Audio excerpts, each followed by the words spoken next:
Hi, it's Mark from Top Local. We're here with Bernie Pawlik, Pawlik Automotive in Vancouver. 17-time winners of Best Auto Repair in Vancouver. They just picked up another award. How you doing this morning, Bernie? I'm good, really good. Yeah, I'm proud to say we won the Best of the City in the West End again this year for Best Auto Repair. So thank you for anyone and everyone who voted for us. We really appreciate it. I voted because you look after our vehicles, and I appreciate it deeply. So we're going to talk about a Lexus RX300. You had a water problem with this vehicle. What was going on? Well, there was a lot of water in this vehicle. The carpet was completely soaked. There was you can hear water sloshing around in the carpets. Front seats, back seats, passenger and driver's side were completely soaked with water. It was a real mess, and it didn't smell very good either. The leak had been there for quite some time. So how did you go about finding this kind of flood damage? Well, there's a few things we can do, and we always start with the simplest things.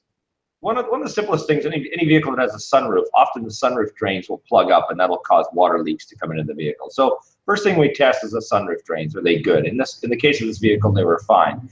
Some vehicles also have some common leak spots, and so we'll go to test those particular areas too, things we know that are common. Now, in this vehicle, there was nothing. The sunroof drains were good, and the common leak areas were all fine. There's nothing coming out of that area. So where did you go from there?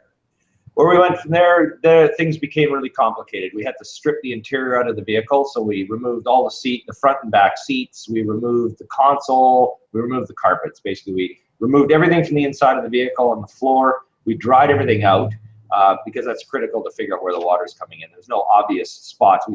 Before doing that, we sprayed around the vehicle and didn't see anything obvious. So there's a lot of places water can leak into a car. So this is the first step. We removed everything.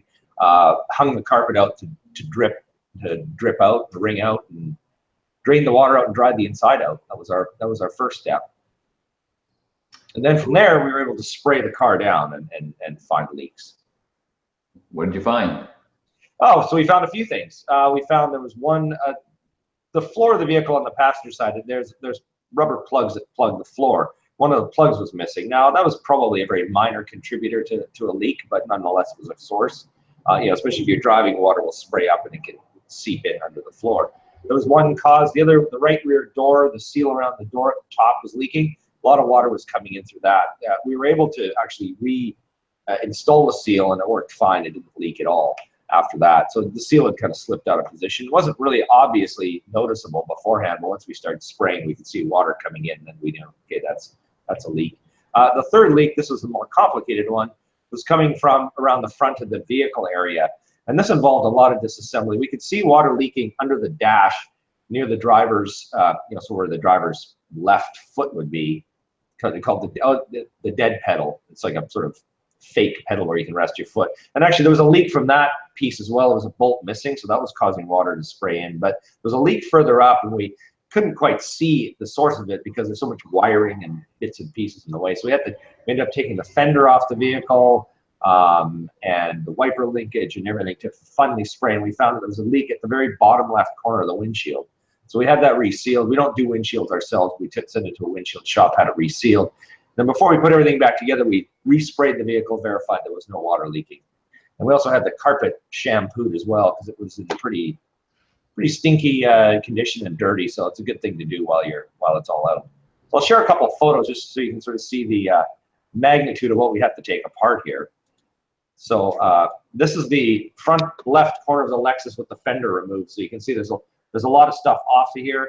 The water leak was actually, this is the corner of the windshield, was most noticeable when we sprayed in this area, but with the fender in place and all the wiper linkage and the panels at the back of the vehicle here, it wasn't obvious where the water was coming from. It could have been 10 different places at the back of the firewall. So we were able to verify 100% where it was leaking from.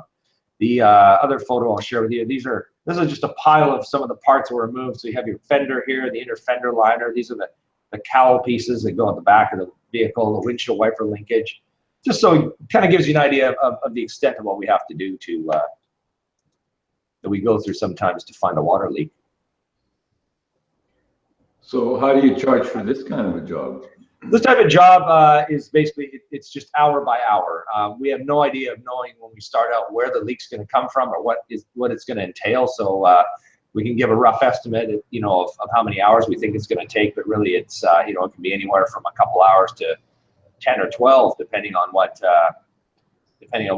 we have to remove to find it and then what needs to be fixed. So we found some interesting things in the past. We had a Mazda once where, there was a cracked body seam on the passenger front, and the water would spray in under a certain time. And again, this was like we had to pull everything apart inside the car. So it happens from time to time. And usually when you get water this much in the vehicle, you really want to take it apart and dry it out anyhow, because it's pretty bad, and you can get mold and health issues with that too.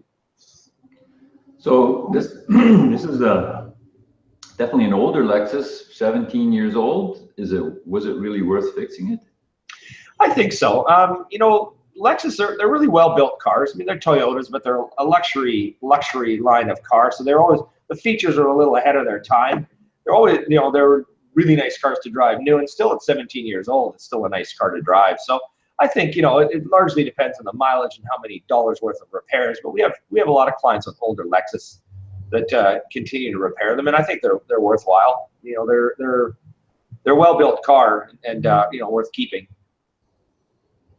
So there you go. If you're looking for service for your Lexus in Vancouver, these are the guys to call. Pawlik Automotive, again voted best auto repair in Vancouver. You can reach them at 604-327-7112 or check out their website, pawlikautomotive.com. Thanks, Bernie.